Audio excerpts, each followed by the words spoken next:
Todas as pessoas que estiverem vivas no fim dos tempos serão divididas em 2 grupos. Uns receberão o selo de Deus, já outros, a marca da besta.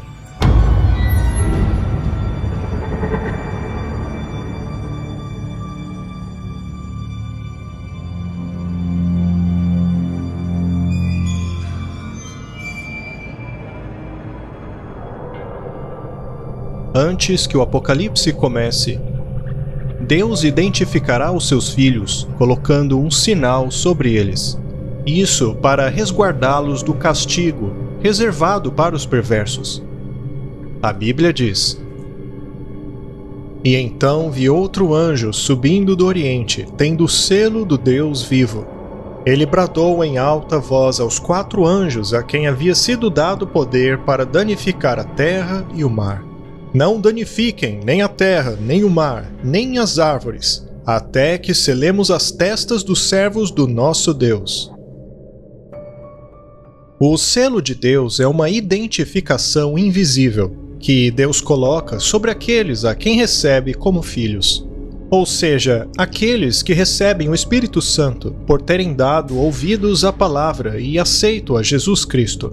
A Bíblia diz: Em quem também vós estáis, depois que ouvistes a palavra da verdade, o evangelho da vossa salvação, e tendo nele também crido, fostes selados com o Espírito Santo da promessa. Não entristeçam o Espírito Santo de Deus, com o qual vocês foram selados para o dia da redenção. Mas como podemos saber quem será selado e quem não será? E por quê? E a pergunta-chave é: como podemos entristecer o Espírito Santo? Sem dúvidas, é por desobedecer a Deus, transgredindo seus mandamentos. Jesus disse: Se vocês me amam, obedeçam os meus mandamentos, e eu rogarei ao Pai, e ele lhes dará outro conselheiro para estar com vocês para sempre, o Espírito da Verdade. O mundo não pode recebê-lo, porque não o vê e nem o conhece, mas vocês o conhecem, pois ele vive com vocês e estará em vocês.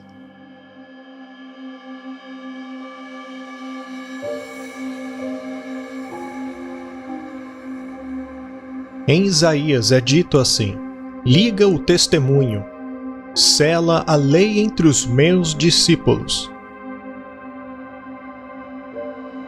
João também diz assim: E nisto sabemos que o conhecemos, se guardamos os seus mandamentos.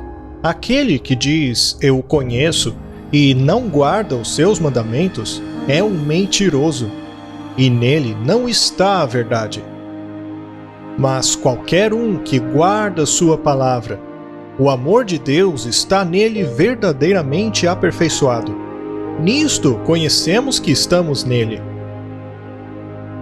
Aquele que diz que está nele, também deve andar como ele andou. O mandamento que lhes deixo é este: Amem-se uns aos outros, como eu lhes tenho amado. Assim amem-se uns aos outros.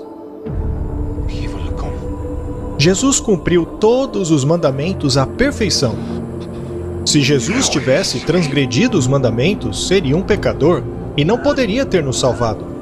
Mas ele não apenas guardou os mandamentos, como nos ensinou a guardá-los. Ao contrário dos fariseus, Jesus ensinou o correto sentido da lei. Ele disse: Ouvistes que foi dito aos antigos: Não matarás. E qualquer um que matar será réu de juízo. Mas eu lhes digo que qualquer um que se irar contra o seu irmão estará sujeito a julgamento. Vocês também ouviram o que foi dito: Não adulterarás. Mas eu lhes digo, qualquer um que olhar para uma mulher e cobiçá-la, já cometeu adultério com ela no seu coração. Jesus nos ensinou a obedecer à lei. Em relação ao sábado, por exemplo, ele disse: Portanto, é permitido fazer bem aos sábados. Sendo assim, se algo é permitido, se é lícito, como dizem outras traduções, é porque outras coisas não estão permitidas, não são lícitas de serem feitas no sábado. Jesus, sendo o Criador do sábado, nos ensinou quais coisas podiam ser feitas no sábado, assim como as que não podiam. Além disso, ele foi bem claro ao dizer: não pensem que vim para abolir a lei e os profetas. Não vim para abolir, mas para cumprir. Digo-lhes a verdade, enquanto existirem céus e terra, de forma alguma desaparecerá da lei a menor letra ou o menor traço, até que tudo se cumpra. Todo aquele que desobedecer a um destes mandamentos, ainda que seja dos menores, e ensinar a outros a fazerem o mesmo, será chamado menor no reino dos céus. Mas todo aquele que praticar e ensinar esses mandamentos será chamado grande no reino dos céus. E eu lhes digo que, se a justiça de vocês não for muito superior à dos fariseus e mestres da lei, de modo nenhum entrarão no reino dos céus.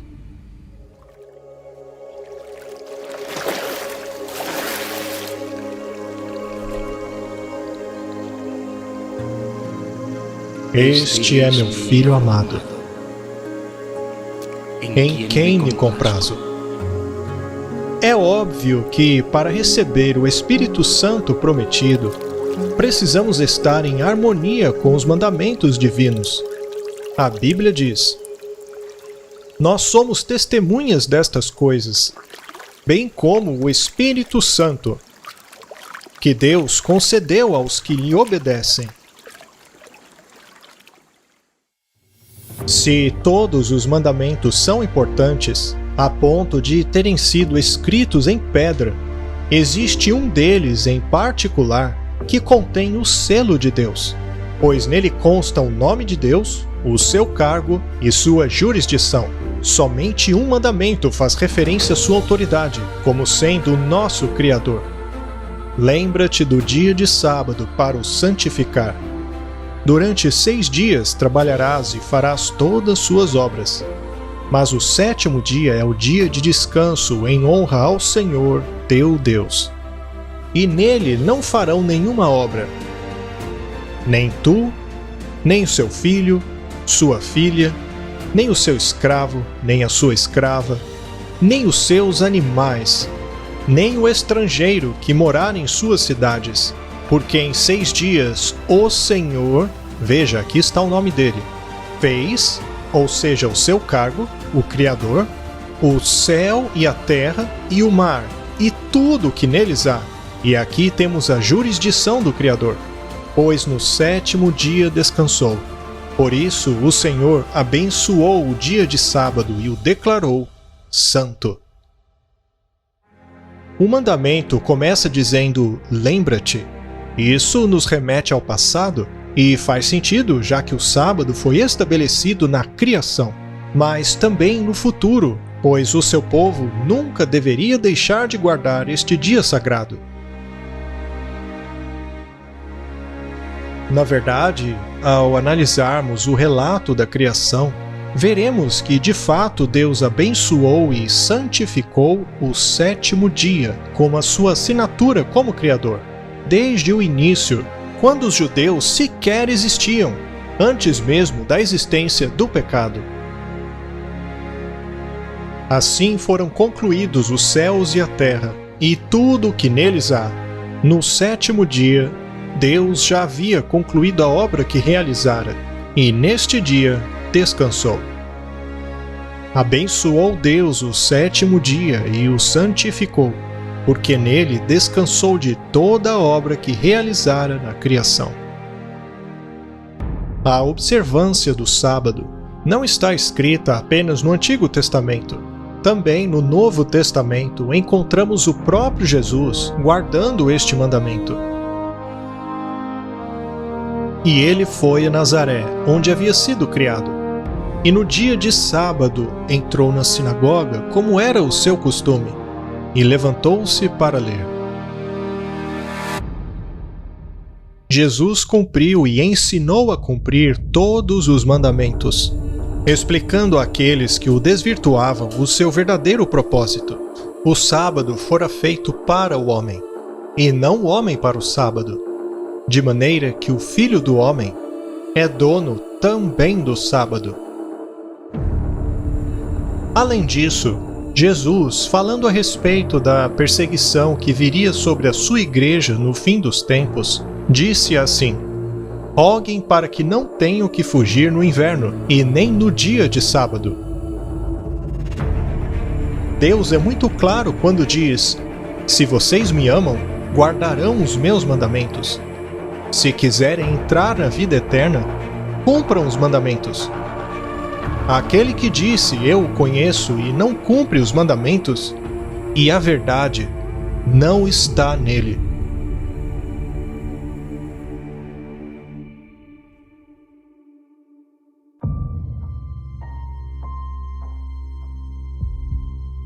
Além disso, Jesus salienta a importância e a vigência do Antigo Testamento em sua parábola do rico e o Lázaro, que diz assim: se não dão ouvidos a Moisés e os profetas, ainda que um ressuscite dentre os mortos, tampouco se convencerão.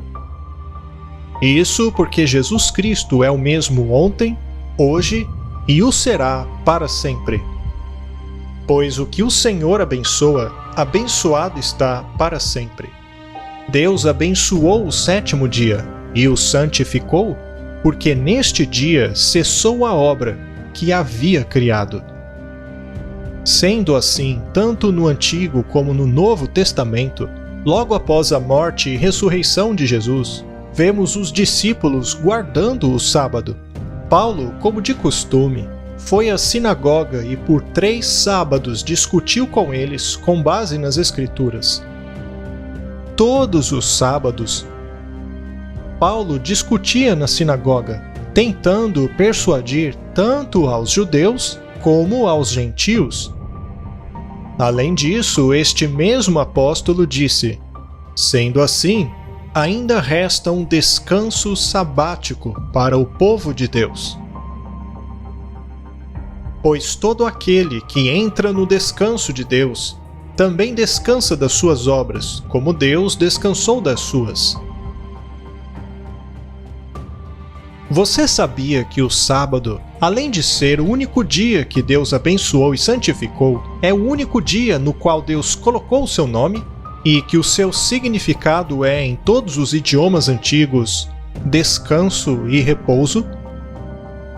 O termo espanhol sábado, proveniente do latim bíblico sabbatum, e do grego sabbaton, e do hebraico shabbat, significa repouso, dia de repouso, que deriva do verbo shabbat, que significa parar de trabalhar, descansar, guardar o sábado. E este do acádio sabbatum, que também significa descanso, e que vem de sabot, cujo significado em sumério é, e preste atenção nisso, calma no coração.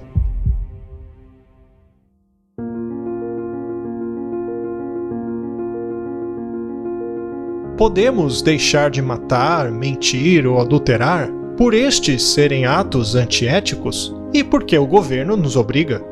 No entanto, o descanso do sábado é porque reconhecemos Jesus como nosso Criador e Redentor. O sábado é o dia que Ele abençoou e santificou, que Ele consagrou para as coisas santas. Este mandamento tem identificado os filhos de Deus desde os dias da antiguidade. A Bíblia diz: eu sou o Senhor vosso Deus. Andai nos meus mandamentos e guardai os meus juízos e executai-os. Santificai os meus sábados, e servirão de sinal entre mim e vós, para que saibais que eu sou o Senhor, o vosso Deus. Mas o quão importante é isto? Considere a seguinte passagem, considerando que todo cristão é um israelita em termos espirituais.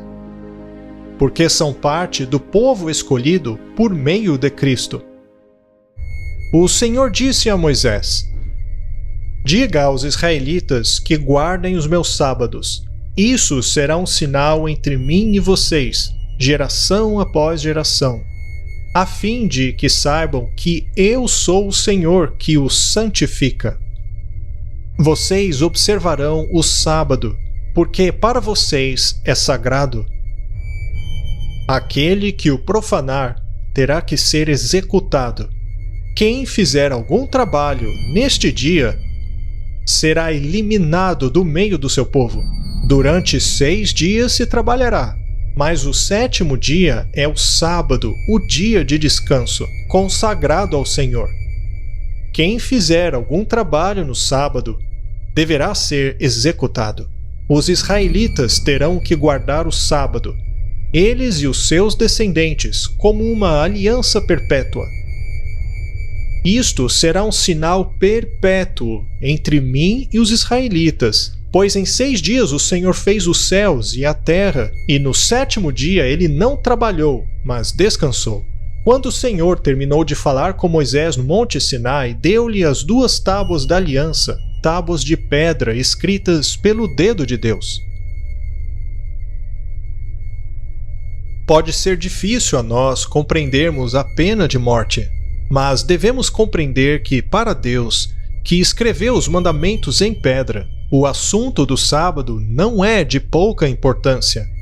Ele foi estabelecido como o sinal de aliança eterna entre ele e o seu povo, e assim podemos ter certeza de que no reino de Deus não viverá quem conhece este mandamento e continue a pisotear o seu dia santo, porque Deus é eterno e ele não muda conforme o passar do tempo.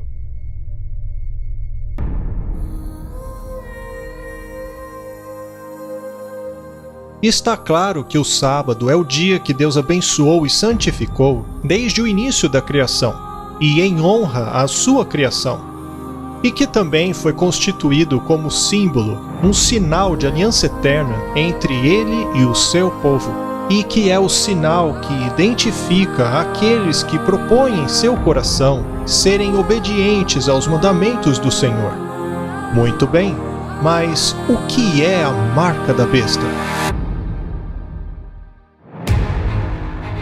A marca da besta é justamente o oposto ao selo de Deus, e ela identificará a todo aquele que, rejeitando a graça oferecida, se unem ao diabo em sua rebelião contra a lei de Deus. Jesus se referiu a isso quando, ao mencionar os sinais que antecederiam a sua vinda e o fim do mundo, o seguinte: quando virem no lugar santo a abominação desoladora mencionada pelo profeta Daniel, e aquele que lê entenda, aqueles que estiverem na Judeia que fujam para as montanhas, e aquele que estiver no telhado de sua casa não desça para buscar suas coisas, e quem estiver no campo não volte para buscar a sua capa. Ai das mulheres que estiverem grávidas ou amamentando naqueles dias. Roguem para que não tenham que fugir no inverno ou no dia de sábado, pois haverá uma grande tribulação, como jamais houve desde o começo do mundo, e jamais haverá.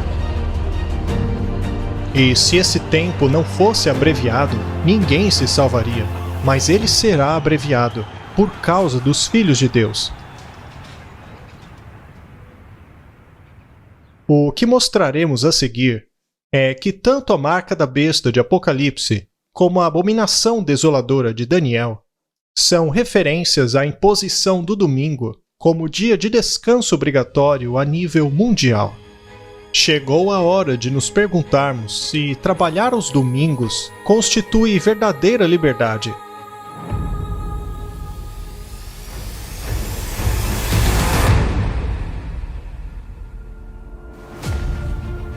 O livro do profeta Daniel se encontra no Antigo Testamento e foi escrito há mais de 2000 anos atrás. Mas além de enfatizarmos a incrível capacidade de Deus de declarar o fim desde o começo, temos que procurar entender o que é a abominação desoladora. uma vez que ela marca o início da grande tribulação dos últimos dias. Abominação é algo detestável, repugnante, algo que causa repulsa a Deus pelo que contém, e é chamada de desoladora porque ela marca o início da destruição final. Se dermos ouvidos a Cristo e estudarmos o profeta Daniel, vemos que de um poder identificado como Rei do Norte é dito o seguinte: despejará sua fúria contra a Santa Aliança e, voltando, chegará a um entendimento com aqueles que abandonarem a Santa Aliança. Forças enviadas por ele se levantarão para profanar a fortaleza e o templo, acabarão com o sacrifício diário e colocarão no templo a abominação da desolação. Por meio de intrigas, ele apostatará os transgressores da aliança, mas o povo que conhece a Deus se manterá firme e entrará em ação. Apesar de não podermos compreender a tudo que é dito aqui, podemos compreender que a abominação da desolação é algo que está em oposição à Aliança Santa.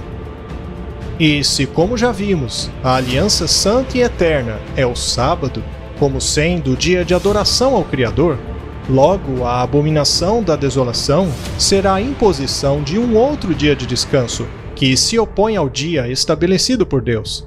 Lembra-te do sábado para o santificar. O sentido do verdadeiro repouso encontramos na palavra de Deus. Deus fez o mundo em 6 dias e no 7º descansou.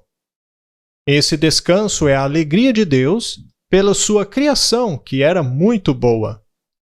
Porém, para nós cristãos, o dia do Senhor é o domingo. Isto, em Apocalipse, é definido como a marca da besta. Assim fez com que todos, pequenos e grandes, ricos e pobres, livres e escravos, aceitassem uma marca em sua mão direita ou suas testas, de forma que nada se podia comprar ou vender a menos que fosse marcado com o nome da besta, ou o número de seu nome. Você deve estar se perguntando por que este dia de descanso é tão importante. O que ele tem a ver com Apocalipse?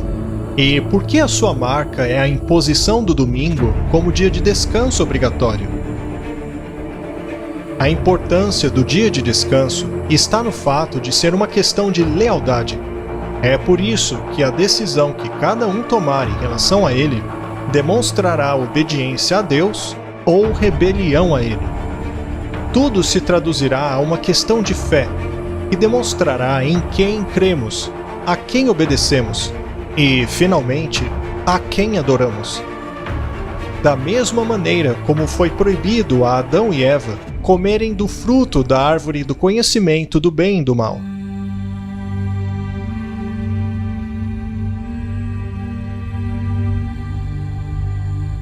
Se descansamos no sábado, é porque reconhecemos a Deus como nosso Criador e porque decidimos obedecer os seus mandamentos.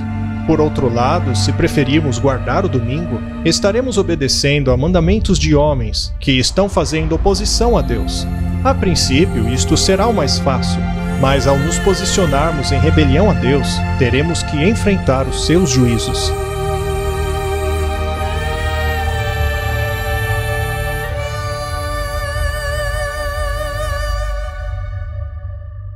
Também vemos isto ser refletido na última mensagem de admoestação enviada por Deus a seu povo, na figura de 3 anjos que voam pelo céu, anunciando solenes advertências.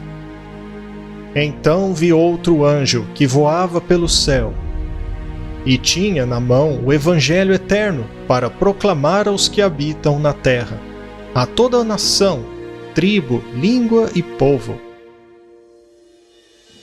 Ele disse em alta voz: temam a Deus e glorifiquem-no, pois chegou a hora do seu juízo. Adorem aquele que fez os céus, a terra, o mar e as fontes das águas.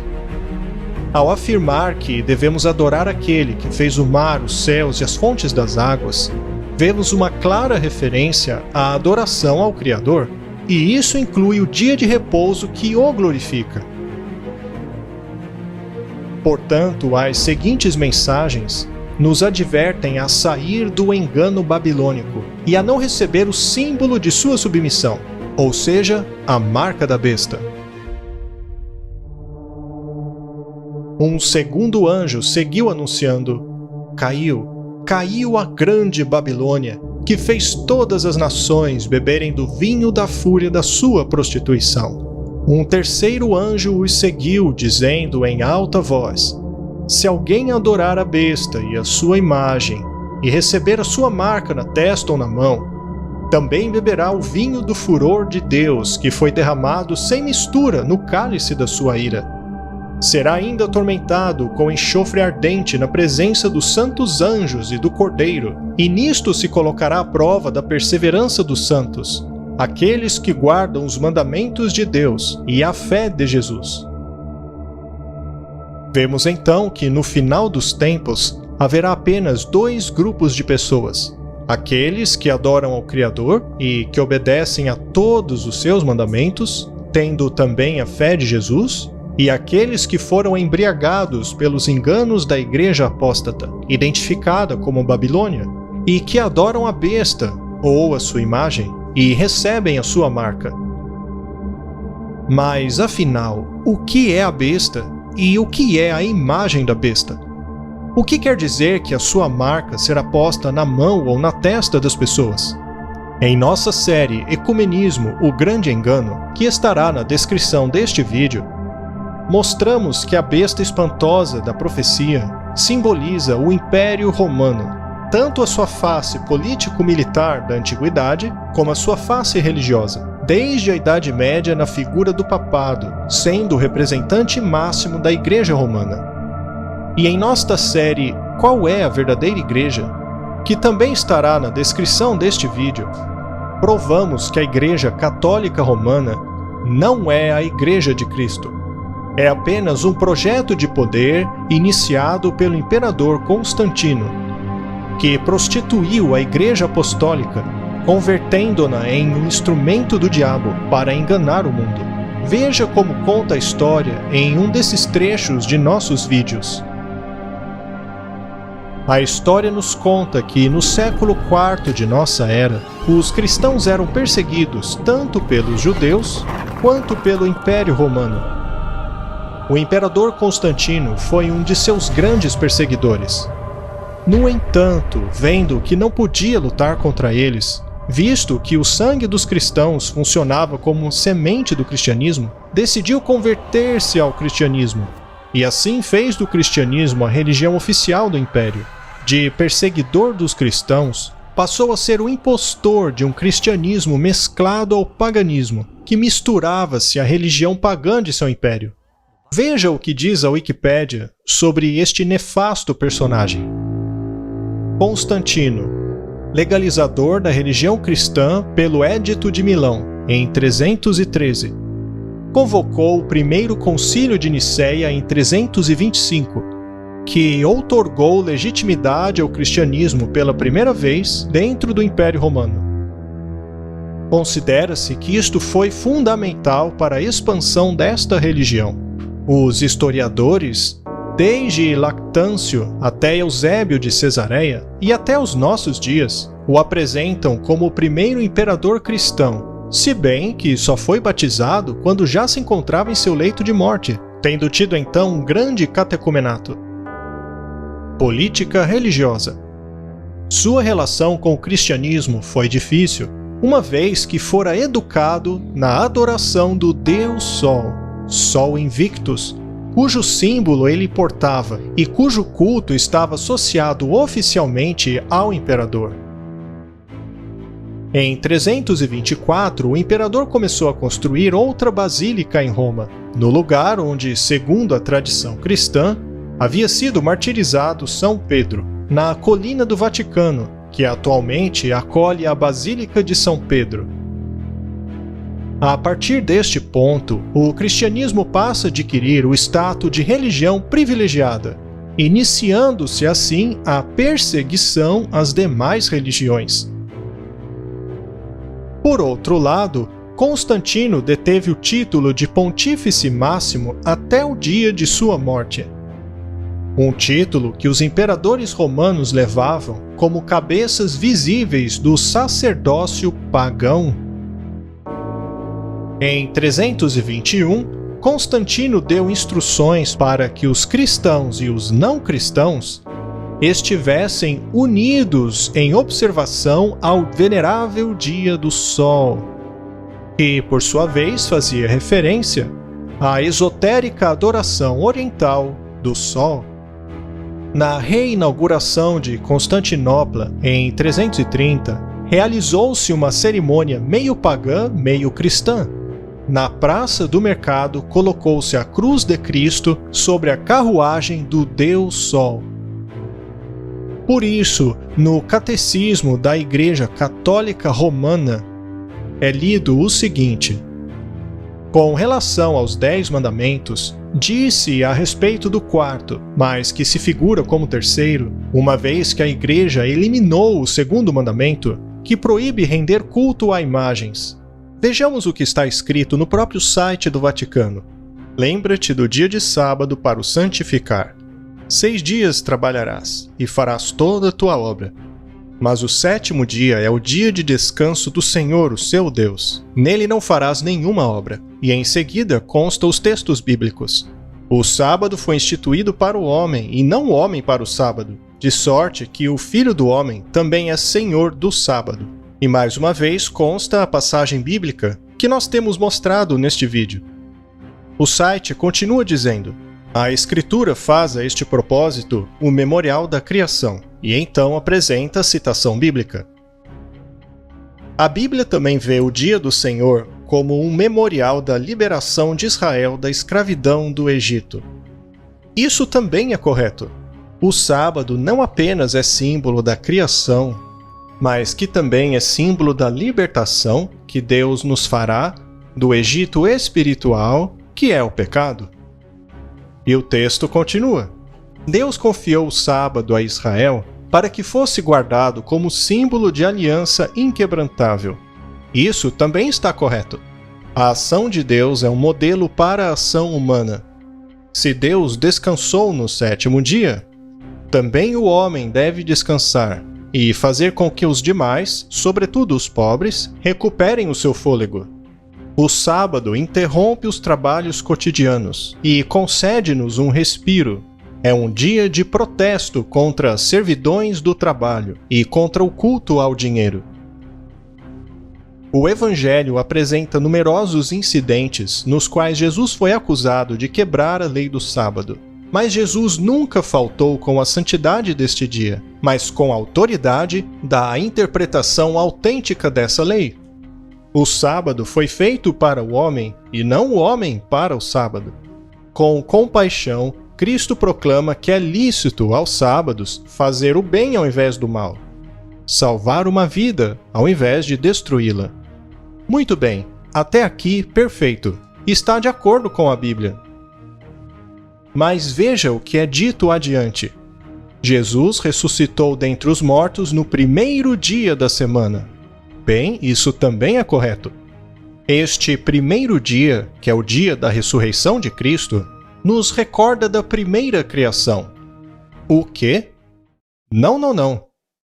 Deus criou os céus e a terra em 6 dias e descansou no 7º.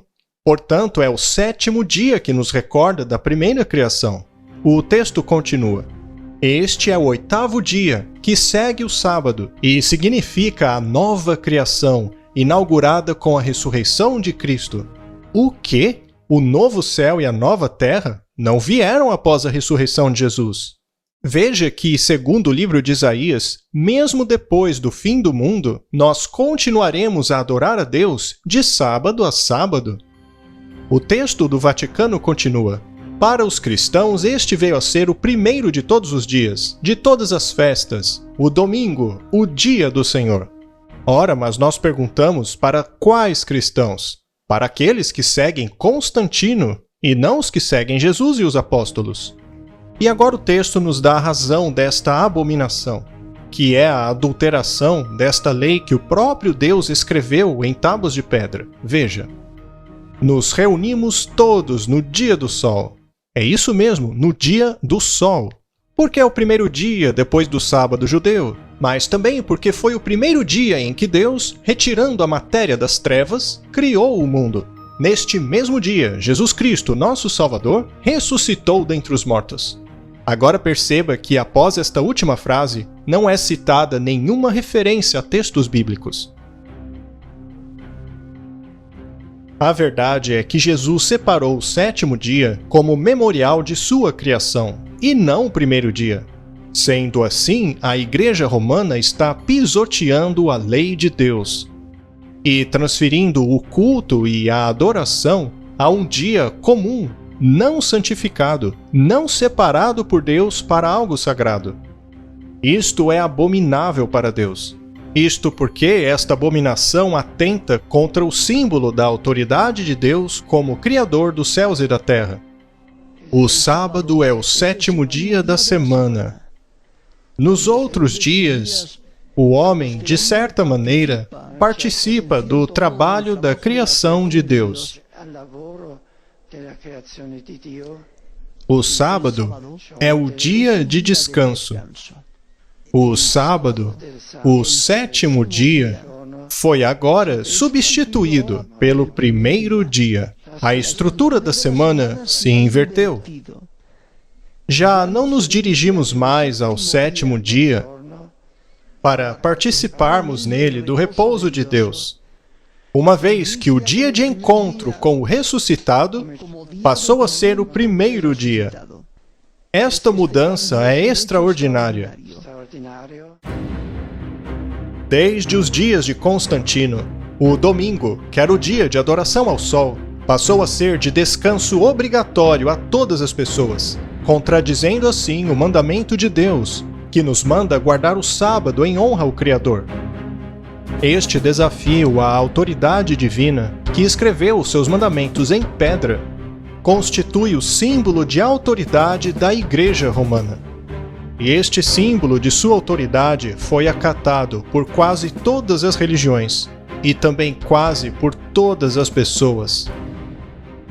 Por favor, leia o documento deixado na descrição deste vídeo, no qual provamos que a santificação do domingo é a marca de autoridade da Igreja Romana sobre todas as religiões e sobre o mundo inteiro.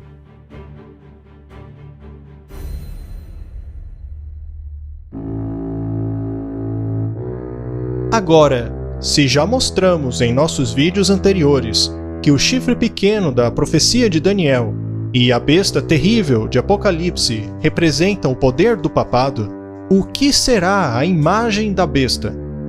Um estudo inteligente de Apocalipse 13 nos mostra que a segunda besta, que se assemelha a um cordeiro em alusão a Cristo, mas que também fala como um dragão, que representa o diabo, representa os Estados Unidos da América, que surgiu como país protestante, garantindo a liberdade política e religiosa, mas que pouco a pouco está se convertendo em algo tão parecido com a Igreja Católica que a Bíblia o descreve como a imagem da besta. A escritora norte-americana Ellen White escreveu o seguinte há mais de 100 anos. Quando a igreja primitiva se corrompeu ao afastar-se da simplicidade do Evangelho e a aceitar costumes e ritos pagãos, perdeu o espírito e o poder de Deus. E a fim de dominar as consciências, buscou apoio do poder civil. O resultado disso foi o papado. Uma igreja que dominava o poder do Estado e se servia deste para promover os seus próprios fins, e especialmente para extirpar a heresia. Para que os Estados Unidos formem uma imagem dessa besta, o poder religioso deve dominar de tal maneira o governo civil que a autoridade do Estado seja empregada pela Igreja para atingir seus objetivos. Quando as principais igrejas dos Estados Unidos, unindo-se em pontos comuns de doutrina, influenciem o Estado para imporem as suas instituições e decretos, então a América protestante terá formado uma imagem da hierarquia romana, e a aplicação de penas civis contra os dissidentes virá por si só. Isto foi escrito há mais de 100 anos. Naquela época parecia uma loucura, pois os Estados Unidos eram um país protestante que garantia a liberdade político-religiosa, defendendo a separação completa entre igreja e Estado. Hoje, porém, vemos aquelas palavras cumprirem-se diante de nossos olhos. Em maio de 2017, o presidente Donald Trump assinou uma ordem executiva protegendo a liberdade religiosa nos Estados Unidos. Esta ordem executiva do presidente Trump acabou com as restrições impostas pela Emenda Johnson de 1954, que impedia que pastores e outros líderes religiosos apoiassem candidatos de uma base partidária. Agora, os líderes de fé têm o direito de defenderem os seus candidatos a partir do púlpito, sem medo de represálias governamentais. Isto é uma grande vitória para a Igreja. O mesmo país que sempre defendeu a separação entre política e religião segue hoje um caminho diferente. A religião tem sido cada vez mais bem-sucedida em controlar o governo. Ela já está tentando, de maneira visível, utilizar o Estado para atingir seus objetivos. Hoje, a imagem da besta é uma realidade. Nos reunimos hoje de todas as denominações, todas as raças, como diz a Bíblia, para orar por aqueles que possuem autoridade. Pai, nós estamos aqui juntos, orando. Nós apoiamos o que Ele está fazendo. Nós pedimos, ó Pai, que Ele seja o Ciro, que Ele traga reforma, que Ele traga mudança para esta nação. E assim, todas as nações do mundo dirão que a América é a maior de todas elas. Pai, eu te agradeço. Use-o dessa vez.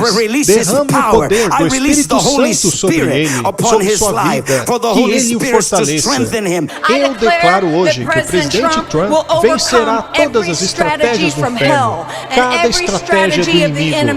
Ele cumprirá o seu chamado, cumprirá o seu destino. Eu coloco a mão de Deus para trabalhar em favor dele, em nome de Jesus Cristo. Nós reafirmamos o seu chamado, protegemos sua família e garantimos a vitória, em o nome que está acima de todos os nomes, em o nome que nunca falhou com esta nação, por minha vida, em nome de Jesus Cristo, e todos dizem amém.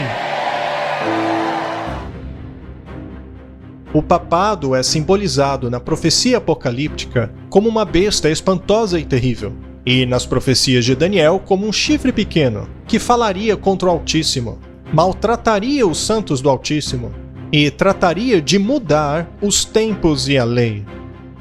Foi o poder que impulsionou desde a época de Constantino o domingo, o venerável dia do sol, como dia de descanso obrigatório dentro de um cristianismo que até então conservava o sábado bíblico.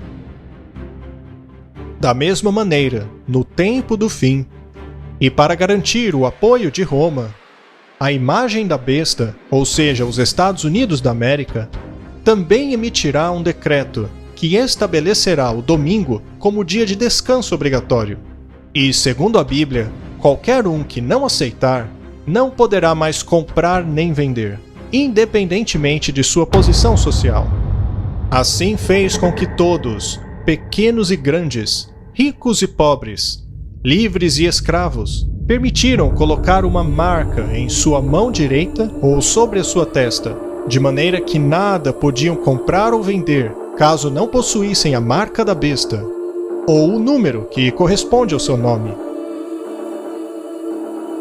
A marca da besta é a imposição de um dia de descanso que desafia e desonra o Criador, e constitui, por sua vez, a abominação da desolação, mencionada por Jesus e pelo profeta Daniel como o inequívoco sinal do começo da angústia do tempo do fim. Neste sentido, a profetisa da Igreja Adventista afirmou o seguinte: quando os Estados Unidos, o país da liberdade religiosa, se unir ao papado para forçar a consciência e a obrigar os homens a honrar um falso dia de repouso, os habitantes de todos os países do mundo serão induzidos a seguir o seu exemplo. No começo de nosso estudo, vimos que Deus colocaria o seu selo somente na testa daqueles que guardam seus mandamentos e têm a fé de Jesus. Isto porque Deus só aceita as orações feitas por amor e por plena liberdade intelectual. Por outro lado, a besta imporá sua marca tanto na mão direita quanto na testa. Isto quer dizer que o diabo será adorado tanto por aqueles que o fazem conscientemente, como aqueles que se submetem à besta por medo de perderem o seu trabalho. Este sinal colocado na mão ou na testa é algo simbólico. A testa é o símbolo do intelecto, já a mão direita, do trabalho. Chegou a hora de nos perguntarmos se trabalhar aos domingos constitui verdadeira liberdade.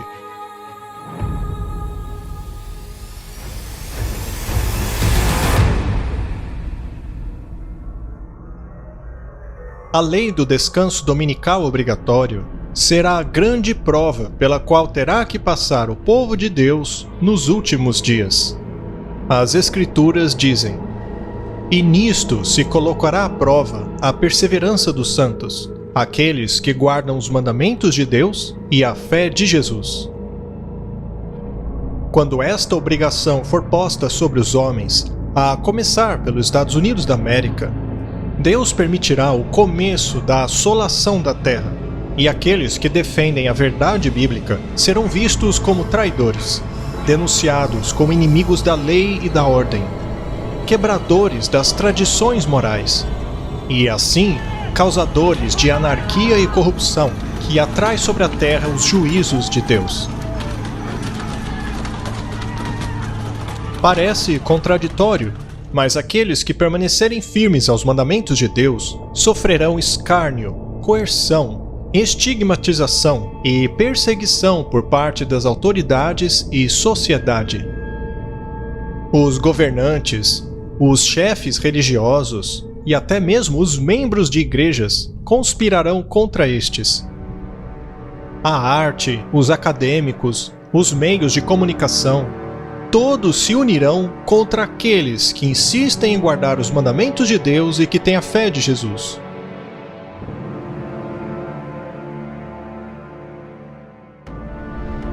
A perseguição contra o povo de Deus aumentará. Serão chamados de terroristas ideológicos, e por isso terão que fugir para as montanhas a fim de protegerem suas vidas. Precisamos orar para que esta fuga não ocorra nem no inverno ou no dia de sábado. É isso que diz as Escrituras. Está escrito: "Roguem para que não tenham que fugir nem no inverno ou no sábado, porque haverá uma grande tribulação, como nunca houve desde o início do mundo, e nem jamais haverá. E será assim porque o papado fará com que todos os reis da terra, assim como todos os habitantes do mundo, se embriaguem com o vinho da sua prostituição, ou seja, com seus enganos, fazendo com que todo o planeta se rebele contra Deus." A Bíblia diz: "Todos estão de acordo a colocar à disposição da besta a sua autoridade e o seu poder." Neste tempo haverá um vínculo de união universal, uma confederação de forças que obedecem Satanás, um ecumenismo de governos e religiões que irão contra os mandamentos de Deus e a fé pura de Jesus.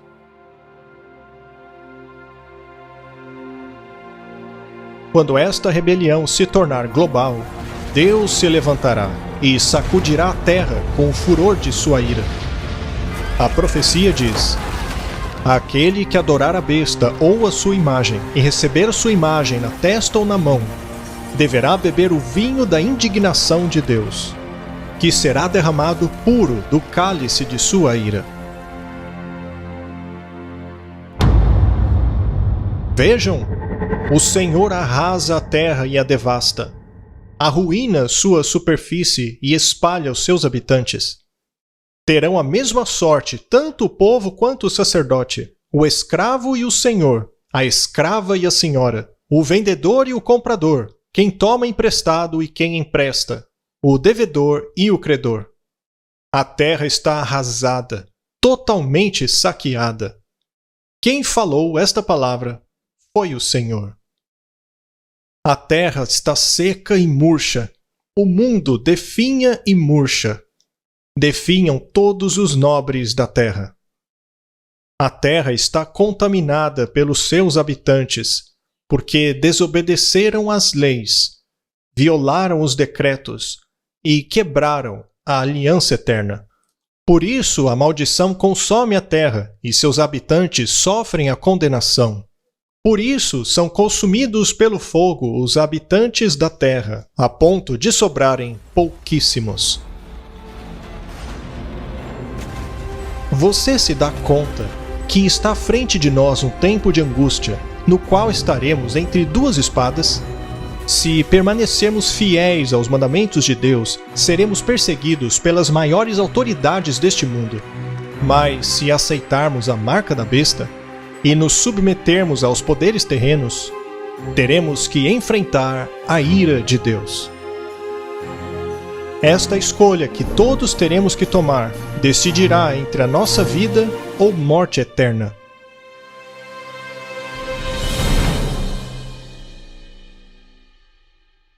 A seus filhos, aqueles que creem em sua palavra e obedecem os seus mandamentos, Deus promete proteção em meio ao caos dos últimos dias. Ele diz: visto que você guardou a minha palavra de exortação à perseverança, eu também te guardarei da hora da provocação que está para vir sobre todo o mundo, para pôr à prova a todos os habitantes da terra. É certo que multidões de cristãos de gerações passadas guardaram o domingo acreditando que guardavam o dia do descanso bíblico, e que ainda hoje existem cristãos de todas as igrejas, até mesmo na católica romana, que acreditam sinceramente que o domingo é o dia de repouso que foi divinamente instituído. Deus aceita a integridade e sinceridade destas pessoas, mas quando a verdade lhes for exposta claramente e tiverem que escolher entre guardar os mandamentos de Deus ou os mandamentos dos homens, será o tempo em que os que insistirem na transgressão receberão a marca da besta.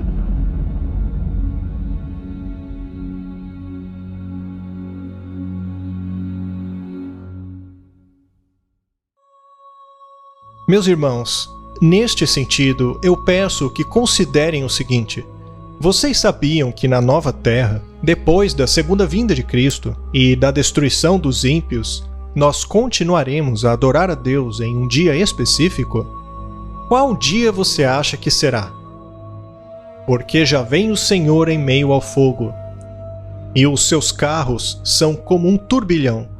Transformará em fúria a sua ira e em labaredas de fogo a sua repreensão. Pois com fogo e com a espada o Senhor executará julgamento sobre todos os homens. E então eu mesmo ajuntarei todas as nações e línguas, e elas virão e verão a minha glória. E eu lhes darei um sinal, porque assim como novos céus e a nova terra que vou criar serão duradouros diante de mim, declara o Senhor, assim serão duradouros os descendentes de vocês e o seu nome.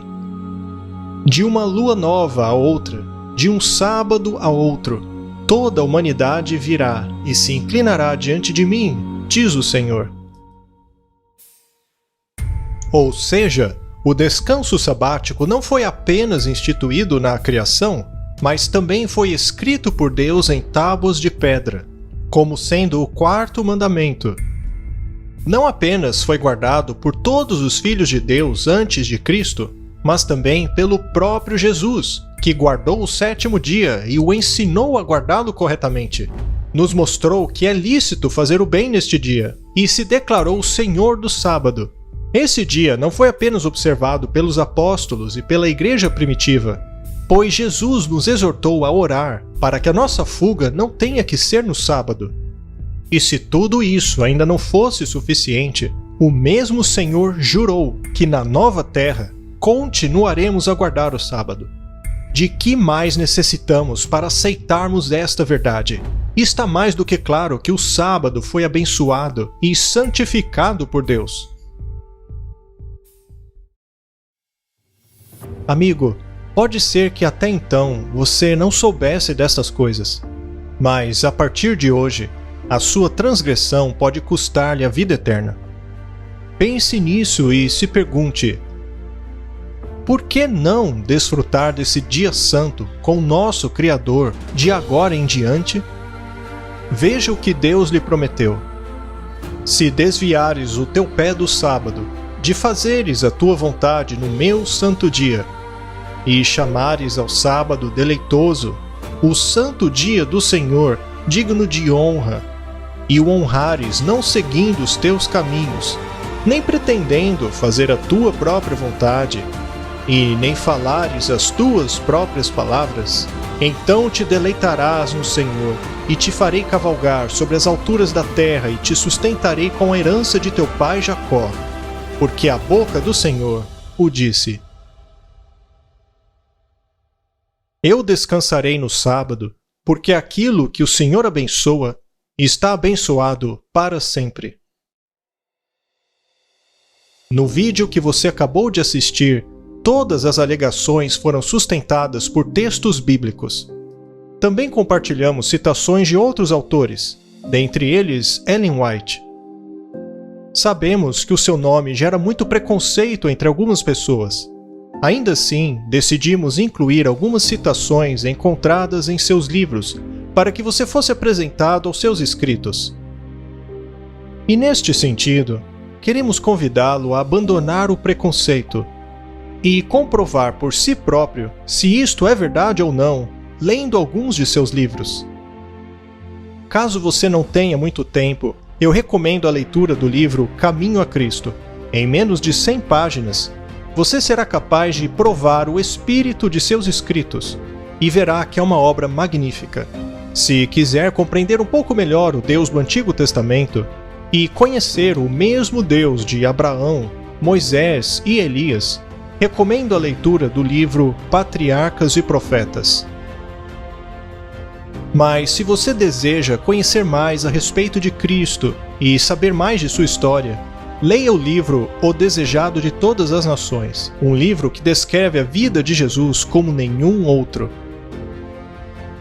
Finalmente, gostaríamos de recomendar o livro O Grande Conflito.